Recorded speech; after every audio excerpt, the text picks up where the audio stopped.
하겠습니다. 다니엘서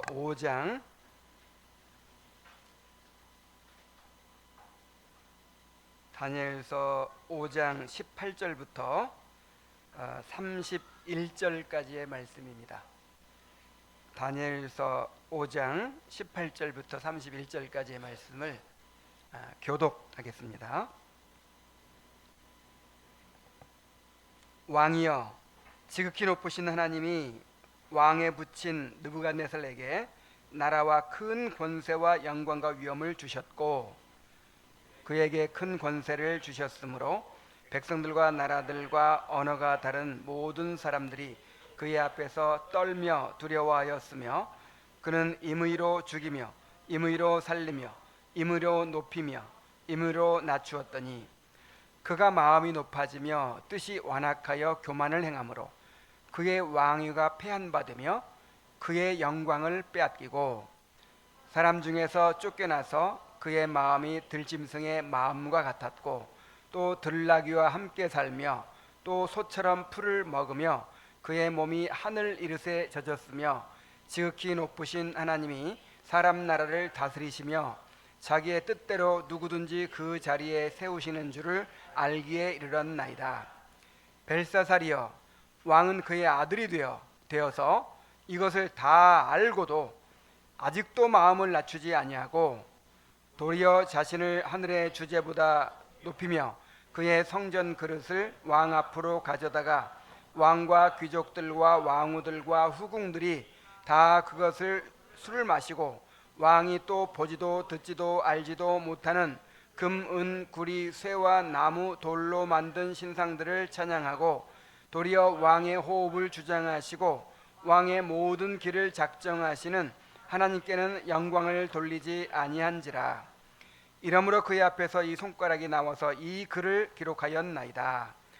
기록된 글자는 이것이니 곧 메네 메네 데겔 우바르시니라.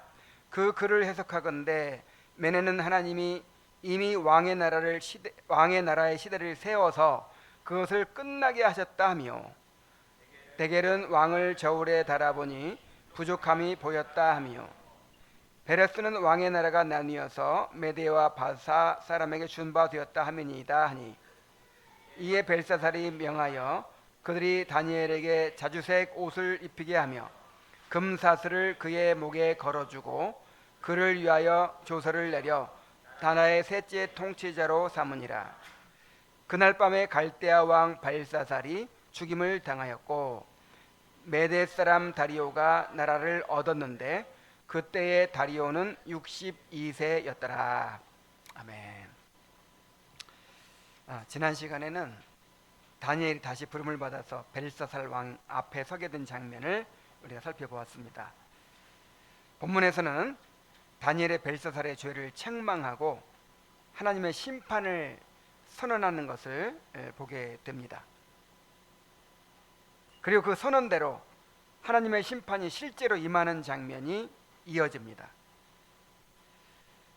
이 말씀을 통해서 우리는 교만한 자에게 임하는 비참한 결말을 보게 되고 동시에 세상의 모든 왕권을 세우기도 하시고 폐하기도 하시는 하나님의 절대 주권을 다시 한번 깨닫게 됩니다. 하룻밤 사이에 한 나라가 무너질 수 있다면 자, 우리의 인생이 참 도대체 어떻게 우리 마음대로 견딜 수 있겠습니까? 오늘 말씀을 통해서 세우기도 하시고 헐기도 하시고 죽이기도 하시고 살리기도 하시고 높이기도 하시고 낮추기도 하시는 하나님의 절대 주권을 깨닫게 되시기를 바랍니다. 자, 벨사살 왕의 죄를 책망하는 부분을 먼저 보겠습니다. 다니엘은 벨사살의 죄를 책망하기 위하여 느부갓네살 왕의 역사를 회고합니다. 자, 다니엘은 느부갓네살이 누렸던 절대 권력이 어디에서 왔는지를 먼저 분명하게 밝히죠. 그것은 그의 능력이나 군사력에서 나온 것이 아니라 지극히 높으신 하나님께서 주신 것이었습니다. 하나님께서 그에게 나라와 권세와 영광과 위엄을 주셨기 때문에 온 세상 사람들이 그의 앞에서 떨며 두려워했던 것입니다. 그는 임의로 죽이고 임의로 살리며 임의로 높이고 임의로 낮출 수 있는 절대 권력을 가지고 있었어요. 마치 느부갓네살이 모든 세계를 지배하고 다스리고, 심지어 어떻게 표현이 되냐면 모든 짐승들까지 다 지배하는 것처럼 그렇게 표현을 했잖아요. 자, 그런데 다니엘은 이 모든 권세의 근원이 하나님께 있음을 분명히 선언하고 있어요. 하나님께서 그에게 그렇게 권세를 주신 것이었다, 그에게 영화를 그에게 주신 것이었다, 이렇게 말하고 있어요. 다니엘은 또한 느부갓네살이 교만해졌을 때 하나님이 그를 낮추셨던 것을 상기시킵니다. 느부갓네살이 마음이 높아지고 뜻이 완악하여 교만을 행하자 하나님이 그를 낮추셨죠. 그는 하루아침에 왕위를 잃고 사람들에게서 쫓겨나게 되었습니다. 그의 마음이 들짐승의 마음과 같이 되었고 들나귀와 같이 함께 살며 소처럼 풀을 먹으며 그의 몸이 하늘 이슬에 젖는 그런 정말 짐승 같은 비참한 상태에 이르렀어요. 자, 왜 그렇게 됐죠? 하나님께서 그의 이성과 판단력을 그냥 거두어 버리셨어요. 그래서 순식간에 짐승의 마음이 되어버린 거예요. 그는 이처럼 비참한 상태에 이르러서야 비로소 한 가지 중요한 사실을 깨닫게 됩니다. 그것은 지극히 높으신 하나님이 사람의 나라를 다스리시며 자기 뜻대로 누구든지 그 자리에 세우신다는 사실이었어요. 지금 벨사살 왕의 죄를 책망하고 있죠. 자, 벨사살 왕의 죄를 책망하는데 왜 느부갓네살 왕의 이야기를 이야기합니까? 하나님은 역사 속에서 하나님의 행하시는 일들을 통해서 자신의 뜻을 나타내기 때문입니다. 하나님께서는 우리를 단지 말씀으로만 가르치지 않으십니다. 역사 속의 사건들을 통해서 그 말씀이 어떻게 실현되고 있는지를 깨닫게 하십니다. 그래서 우리는 말씀의 원리를 통해서 늘 교훈을 받고 배워야 하지만 그 말씀이 실제 역사 속에서 어떻게 실현되는가를 보면서도 깨달아야 돼요. 우리는 먼저 성경의 역사 속에서 배워야 합니다. 로마서 15장 4절에 보면 무엇이든지 전에 기록한 바는 구약 성경을 가리키는 거예요. 우리의 교훈을 위하여 기록된 것이니 우리로 하여금 인내로 또는 성경의 위로로 소망을 가지게 함이니라 그랬어요. 다윗에 대해서 기록한 내용이라든지 욥에 대해서 기록한 내용이라든지 느헤미야에 대해서 기록한 내용이라든지, 자, 이런 내용들을 보면서 하나님께서 이렇게 자기 백성에게 섭리하시는구나, 자기 종들을 다루시는구나, 약속을 주시고 이렇게 성취해 가시는구나, 또 잘못했을 때 이렇게 심판하시는구나, 이렇게 배우라는 것이죠. 고린도전서 10장 11절에 보면은 이제 이스라엘 백성들의 이야기를 통해서, 이스라엘 백성의 역사를 통해서 고린도 교인들을 책망한 다음에 이렇게 말하고 있어요. 그들에게 일어난 이런 일은 본보기가 되고 또한 말세를 만난 우리를 깨우치기 위하여 기록되었느니라. 자, 이스라엘 백성의 역사를 왜 기록했어요? 우리의 본보기로, 그리고 우리를 깨우치기 위해서. 자, 봐라, 이스라엘 백성들이 간음하다가 하루에 뭐 몇천 명이 죽지 않았느냐? 이스라엘 백성이 우상을 숭배하다가 멸망당하지 않았느냐? 이스라엘 백성이 하나님의 말씀을 거역하다가 저렇게 징계를 받지 않았느냐? 또 이스라엘 백성이 순종할 때 하나님께서 그들을 복주시지 않았느냐? 그 이스라엘 백성의 역사를 보고 배우라는 거예요. 자, 이렇게 성경의 역사를 통해서 배우지만 교회의 역사를 통해서도 배워야 되고, 다른 사람들의 삶을 통해서도 배워야 합니다.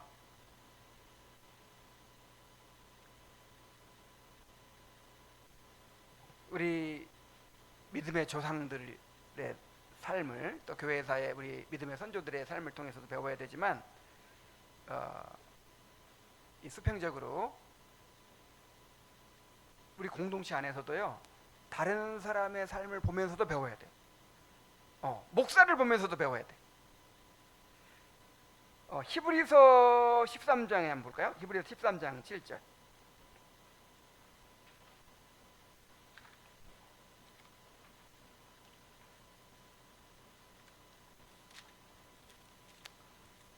자, 함께 읽어봅시다. 7절. 자, 시작. 하나님의 말씀을 너희에게 일러주고 너희를 인도하던 자들을 생각하며 그들의 행실의 결말을 주의하여 보고 그들의 믿음을 본받으라. 그러니까 전해주는 말씀만 배우는 것이 아니라 그들의 삶을 지켜보고 그 결말을 보라는 거예요. 그리고 그들의 믿음을 본받으라는 거예요. 여러분, 제가 병이 들었었죠. 병이 들었다가 또 회복되는 이런 과정이 있었죠. 이것이 다 하나님께서 허락하신 거잖아요. 하나님이 주신 징계였잖아요. 하나님이 주신 고난이었잖아요. 이런 것들을 겪는 것을 보면서 여러분 교훈을 받았습니까? 목사뿐 아니에요.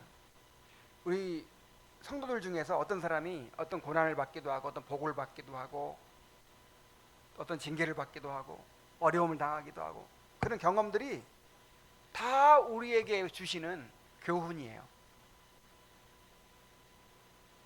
여러분 모두가 저처럼 병을 꼭 알아야, 병이 들어봤어야 그걸 깨닫게 되겠습니까? 내가 병 안 들었어도 저 병든 사람을 통해서 깨달아야 되는 거예요.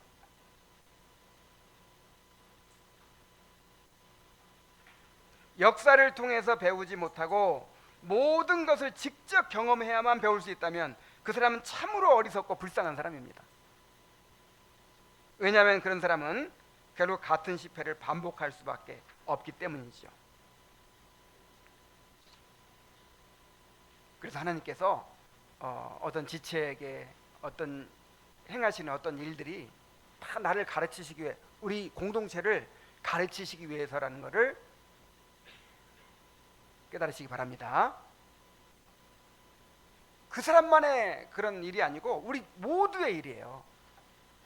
복을 받는 것 마찬가지고 무슨 징계를 당하는 것도 마찬가지고 우리 모두에게 주신 일이에요. 그래서 우리가 참여하는 거잖아요.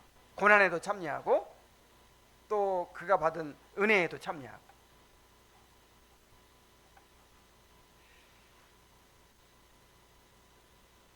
성경의 역사를 통해서, 교회사를 통해서, 믿음의 선조들의 삶을 통해서, 또 다른 성도들의 삶을 통해서 하나님께서 행하시는 일을 바라보고 잘 배우시기 바랍니다.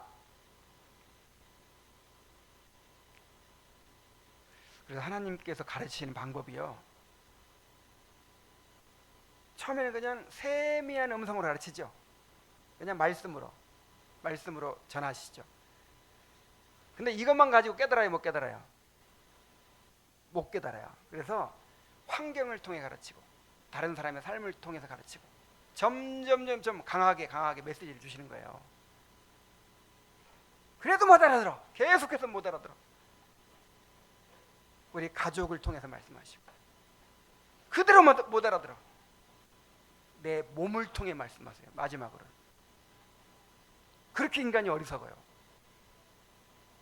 그래서 잘 말씀을 그냥 좋은 말 할 때 말 들어라 이런 말 있죠. 우리 부모들이 우리 아이들한테 그러잖아요. 좋은 말 할 때 들어라. 하나님의 말씀도 좋은 말 할 때 들으면 좋잖아요. 못 알아듣으니까 더 자극을 줘야 되겠지. 빨리 알아듣는 사람이 돼야 돼. 다니엘은 느부갓네살의 이야기를 마친 뒤에 곧바로 벨사살을 향해 매우 직설적이고 날카로운 책망을 합니다. 벨사살 왕 역시 느부갓네살처럼 교만하여 하나님 앞에서 자신을 낮추지 아니하고 자신을 하늘의 주제보다 높였습니다. 그는 예루살렘 성전에서 가져온 거룩한 그릇으로 사람들과 함께 술을 마셨고, 보지도 듣지도 알지도 못하는 금과 은과 구리와 새와 나무로와 돌로 만든 우상들을 찬양하면서도 정작 자신의 호흡을 주장하시고 그의 모든 길을 작정하시는 하나님께는 영광을 돌리지 않았습니다. 자, 이것은 하나님을 공개적으로 모독하는 행위였죠. 자, 그런데 이 벨사살의 진짜 큰 문제가 뭐예요? 알면서도, 뭐 하면서도? 알면서도 무시했다는 거예요.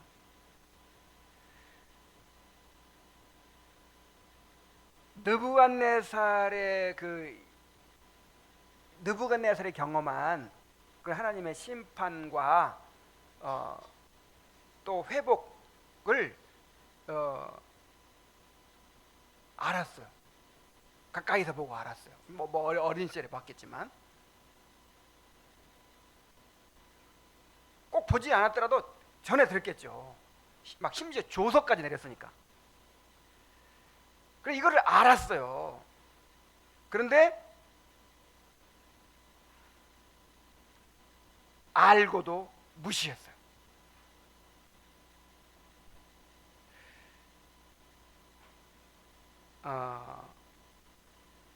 이 죄도 경중이 있어요. 그래서 나중에 심판 때 똑같이 심판하지 않습니다.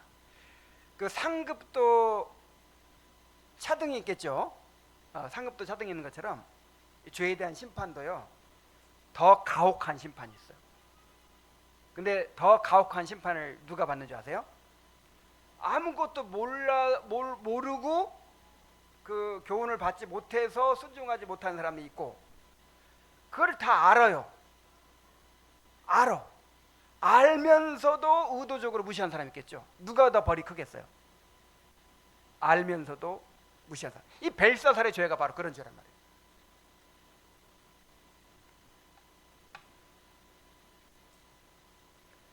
하나님은 진리를 알고도 거부하는 교만을 더 엄중하게 다루십니다. 이 말씀은 오늘 우리에게도 동일하게 적용되죠. 우리는 성경을 통해서 하나님의 말씀을 알고 있어요.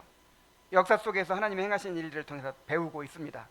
또한 믿음의 선조들과 교회의 역사, 그리고 다른 사람들의 삶을 통해서 수없이 교훈과 경고를 받고 있습니다. 그럼에도 불구하고 여전히 하나님 앞에서 자신을 낮추지 않고 교만하게 행하고 있지는 않습니까?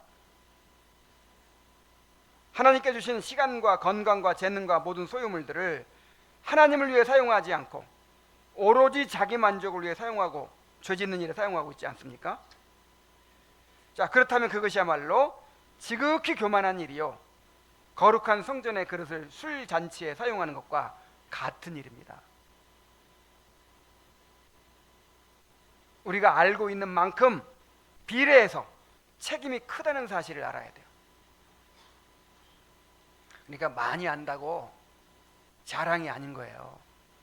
많이 아는 건 복이죠. 하나님의 은혜죠. 근데 많이 아는 만큼 뭐가 있어요? 책임이 있어요. 주님께서 말씀하셨습니다. 주인의 뜻을 알고도 준비하지 아니하고 그 뜻대로 행하지 않은 종은 많이 맞을 것이요, 알지 못하고 맞을 일을 행한 종은 적게 맞으리라. 무릇 많이 받은 자에게는 많이 요구할 것이요, 많이 맡은 자에게는 많이 달라 할 것이니라. 그랬어요.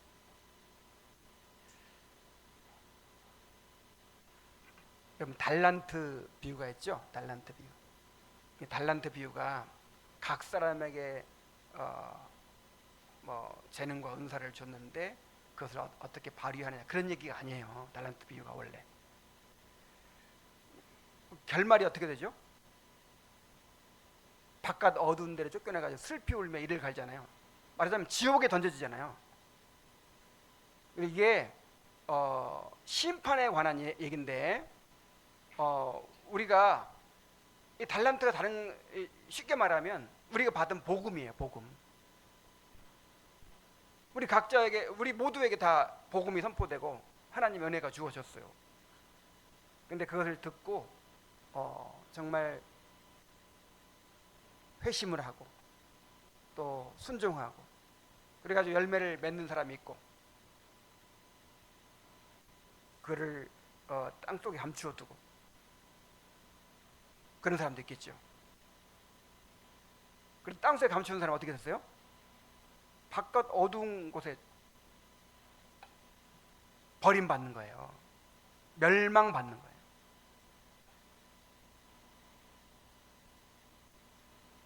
그래서 정말 내가 이 귀한 복음의 말씀을 계속해서 배우고 있다는 것이 얼마나 큰 책임이 주어지고 있는가를 잘 깨달아야 할 것입니다. 자, 이제 벨사살 왕에게 심판을 선언합니다. 다니엘은 벽에 쓰인 글자를 해석하여 하나님의 심판을 전합니다. 자, 기록된 글자가 뭐예요? 메네 메네 데겔 우바르신이라는 아람어였어요. 구약 성경이 어느 나라 말로 기록되어 있죠? 히브리어와 아람어로 기록되어 있는데, 이 다니엘서 이 부분이 이제 아람어예요. 아람어. 구약 성경 전체가 히브리어로 기록되어 있는데 다니엘서 일부만 아람어로 기록되어 있는 겁니다. 자, 먼저 메네는 26절에 보니까, 메네는 하나님이 이미 왕의 나라에 시대를 세워서 그것을 끝나게 하셨다 하며 라고 말합니다. 자, 메네라는 말은 아람어로 세다라는 뜻이에요. 하나님께서 벨사살 왕국의 날수를 하나하나 세어 오셨는데 그 수가 다 찼다는 것입니다. 하나님이 정하신 기간이 있어요. 바벨론이라는 나라는 언제부터 언제까지 몇 년 만에 망했다 그랬죠? 70년 만에 망했어요. 느부갓네살의 바빌론이 70년 만에. 그래서 언제부터 언제까지 딱 기간을 두셨어요. 그 다음에 메데파사, 페르시아는 언제부터 언제까지, 헬라는 언제부터 언제까지, 로마는 언제부터 언제까지. 하나님이 정하신 기간이 있어요. 그거를 세고 계세요. 지금 세가지고 이제 오늘까지다 하고 선언을 하시는 거예요.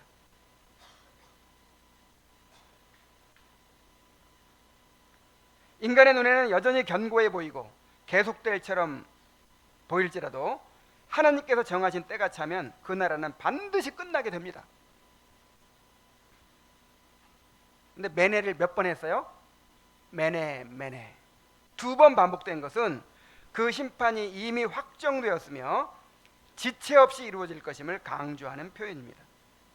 하나님이 선언하신 심판은 결코 취소되거나 늦춰지지 않아요.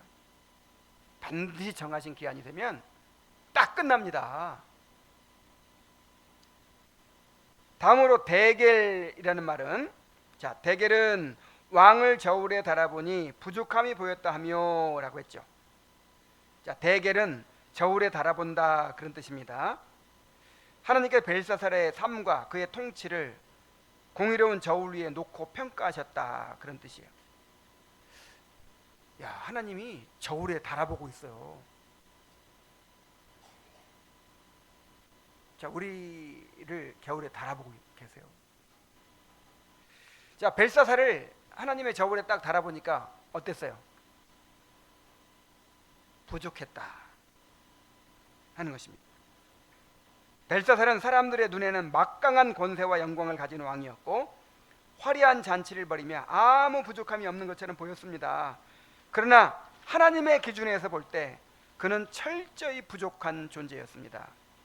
벨사살은 세상 권세로 자신을 무겁게 치장했지만 하나님 앞에서는 아무 가치 없는 깃털처럼 가벼운 존재였어요.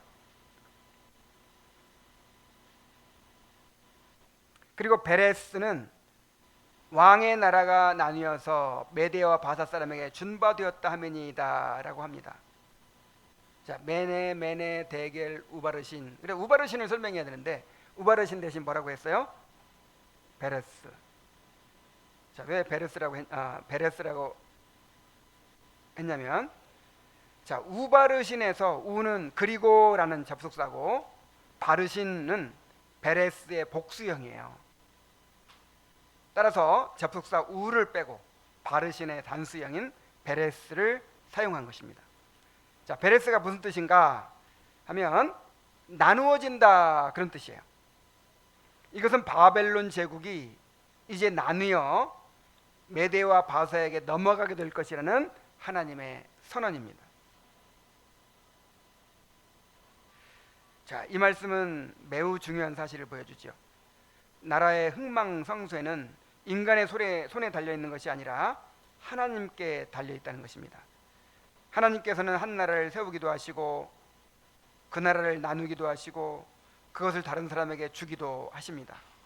아무리 강해 보이는 나라라도 하나님께 나누시면 나뉘고 옮기시면 옮겨지는 거예요.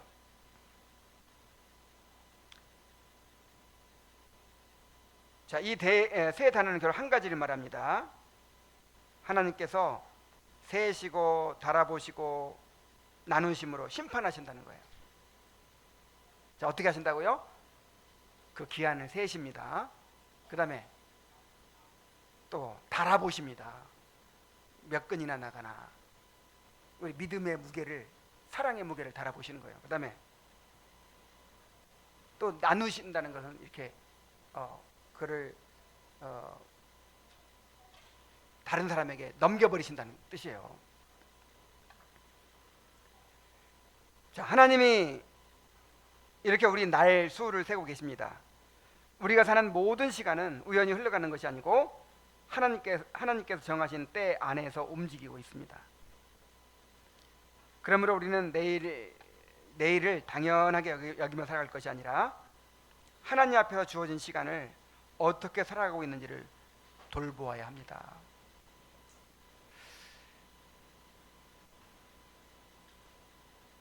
저는 제가 앞으로 10년 사역을 내가 준비한다 그런 말을 했는데,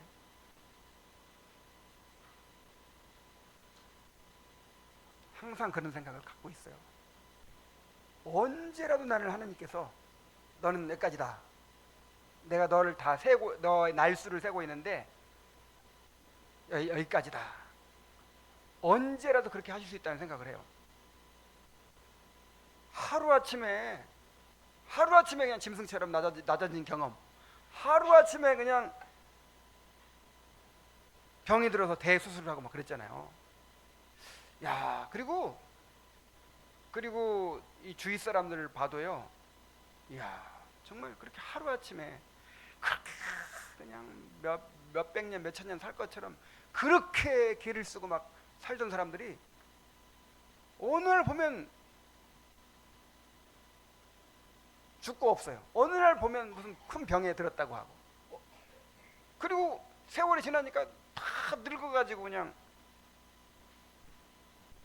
힘을 못 쓰고 있고 그래요.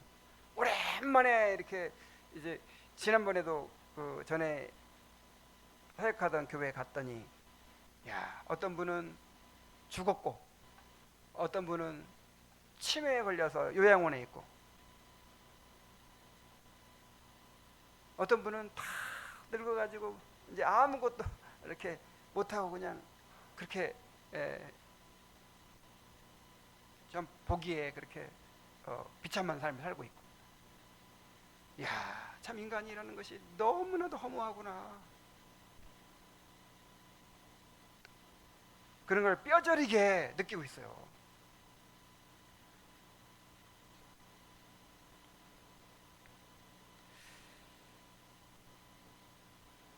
우리가 건강관리 열심히 하고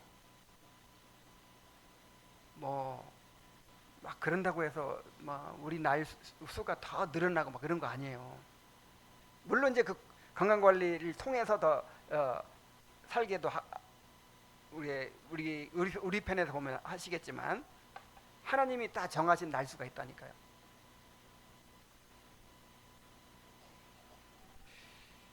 그래서 여러분,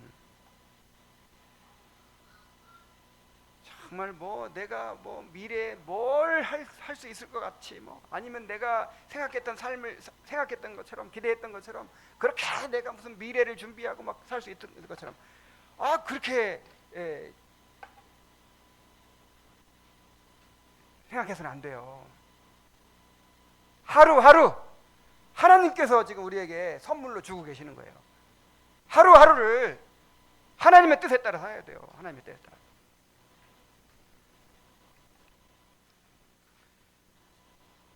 또한 하나님은 우리의 삶을 달아보십니다. 사람들의 평가나 세상의 기준이 아니라 하나님의 기준으로 우리를 평가하신다는 사실을 우리가 기억해야 돼요. 겉으로는 성공하고 형통해 보일지라도 하나님 앞에서 부족한 삶이라면 그것은 정말 안전한 상태가 아니죠.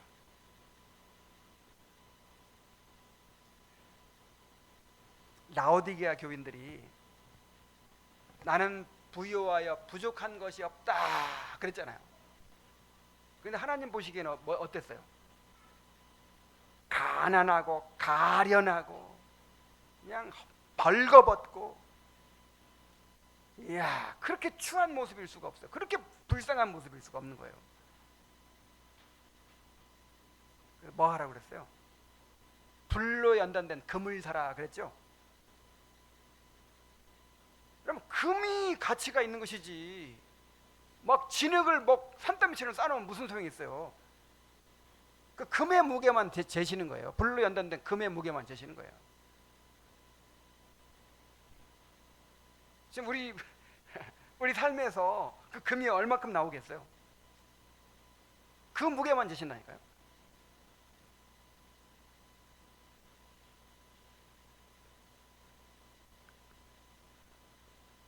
자, 더 나아가 하나님은 우리의 인생을 옮기시는 분입니다. 지금 누리고 있는 것들이 영원할 것처럼 보일지라도 하나님께서 거두시면 한순간에 사라질 수 있어요. 야, 건강도요. 건강도 그냥 한순간에 무너질 수 있어요. 우리의 물질도 한순간에 없어질 수 있어요. 우리가 가진 모든 것들이 그냥 순식간에 다 날아갈 수 있다니까요. 하나님은 옮기시는 분이에요. 그래서 그 벨사살 왕이 그 바벨론 성벽 이거 영원할 거다 하고 의지하고, 자기가 쌓아놓은 그 식량을 의지하고 그렇게 막 잔치를 벌였잖아요. 얼마나 어리석습니까? 그날 저녁에 하나님께서 다 흩어버리시는데, 다 남에게 넘겨주시는데.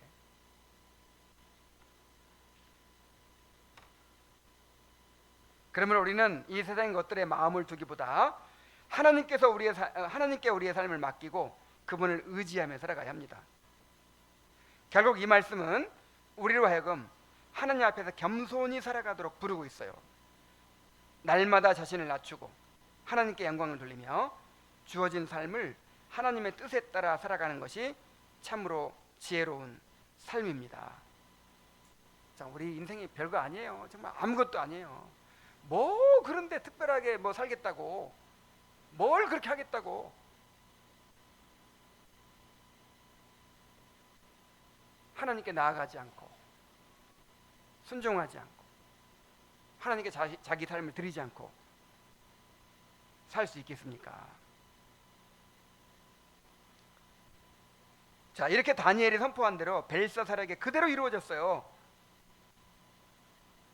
다니엘의 해석을 들은 벨사살은 분노하지 않고 약속대로 다니엘에게 자주색 옷을 입히고 금사슬을 목에 걸어주며 그를 나라의 셋째 통치자로 임명해 주었습니다. 아마 하나님의 임재를 막 느꼈겠죠. 다니엘이 말씀을 막 선포할 때 뭔가 두려움을 느꼈겠죠. 그래서 그를 받아들이고 이제 약속된 것을 해주는 거죠. 근데 그게 무슨 의미가 있습니까? 벨사살이 언제 죽어요? 오늘 밤에 죽어요. 그리고 바벨론 제국이 오늘 밤에 망해요. 근데 다니엘에게 무슨 자색 옷 입히고 금사슬 걸어주고 나라의 셋째 치리자로 임명하노라, 이게 무슨 소용이 있어요? 바로 그날 밤 바벨론 성은 함락되고 벨사살 왕은 죽임을 당하게 됩니다. 바벨론 성은 이중 성벽과 깊은 해자로 둘러싸인 난공불락의 요새였어요. 자, 그런데 이 바벨론 성을 포위하고 있던 고레스 왕이 어떻게 했냐면, 유프라테스 강이 그 성 안으로 흐르게 만들었다고 그랬죠. 그래서 물이 계속 공급되니까 자기들은 염려가 없다 그랬는데 운하를 팠어요. 그 상류에서 운하를 파가지고 강물이 다른 방향으로 흐르도록 만들어 버렸어요. 강물의 수위가 이렇게 낮아지니까 이제 무릎 정도밖에 안 차는 거예요. 그래서 이 강을 통해서 이 페르시아군이 쳐들어가 가지고, 그때 벨사사랑 뭐 하고 있었어요? 잔치를 벌이고 있어. 술 마시고 술 취해 가지고 막 음악 띵까띵까 하면서 춤추면서 막 그러고 있어. 그러니까 막 아무 장애가 없이 바벨론 제국을 점령을 하게 되었습니다. 바벨론 성이 그토록 안전해 보이고 견고해 보였지만 하나님께서 정하신 때가 이르자 한순간에 무너졌습니다. 그렇게 영원할 것 같았던 바벨론 제국이 불과 70년 만에 역사 속으로 사라지고 말았어요. 자, 이 고레스는 바사의 왕이었지만 메대를 병합하여 하나의 제국을 세운 인물이었죠. 그리고 놀랍게도 그는 태어나기 약 150년 전에 이미 선지자를 통해 이름까지 예언된 사람이었어요. 보통 이제 어떤 사람에 대해서 예언할 때는 이러이러한 사람이 나타나서 어떤 일을 할 거다 이런 식으로만 하잖아요. 이름까지 밝히진 않잖아요. 근데 고레스는 150년 전에 벌써 내가 내 종 고레스를 내 오른손으로 붙들어서 어떻게 어떤 일을 이루겠다 하고 이사야서에 그렇게 고레스라는 인물이 예언이 됐어요. 하나님께서는 그를 나의 목자, 나의 기름 부음 받은 자라고 부르셨습니다. 그는 바벨론을 정복한 후에 유다 백성들에게 예루살렘으로 돌아가 성전을 건축하도록 허락하는 조서를 내리게 되죠. 이 고레스 왕이 귀환령을 내린 거예요, 최초로. 자, 하나님께서 고레스를 그가 태어나기 전부터 택하셨어요. 이 고레스라는 사람에게 이 바벨론 제국을 넘겨주겠다 이렇게. 그리고 그 뜻대로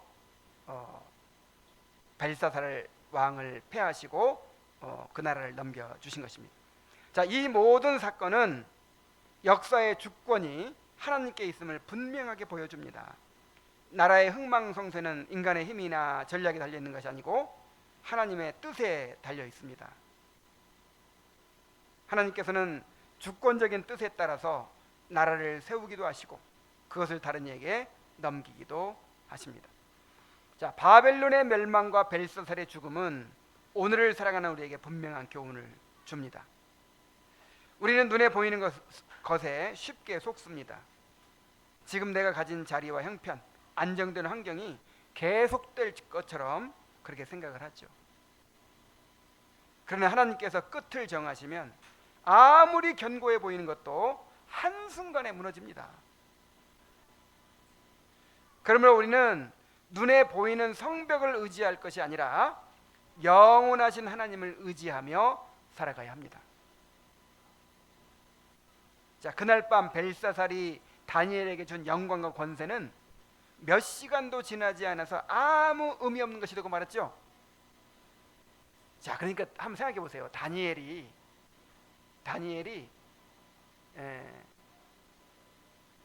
왕한테 잘 보여가지고 권세를 얻고 영광을 얻고 소유물을 얻고 만약 그런 동기를 가지고 살았으면 어떻게 됐겠어요? 다니엘 벌써 망했죠. 그러나 다니엘은 아는 거예요. 인간 나라는 영원하지 않아. 바벨론도 무너지고 나중에 페르시아도 무너지고 다 무너지잖아요. 그러니까 오직 하나님께 소망을 두고 하나님의 말씀에 자기의 발을 견고히 딛고 서는 것입니다.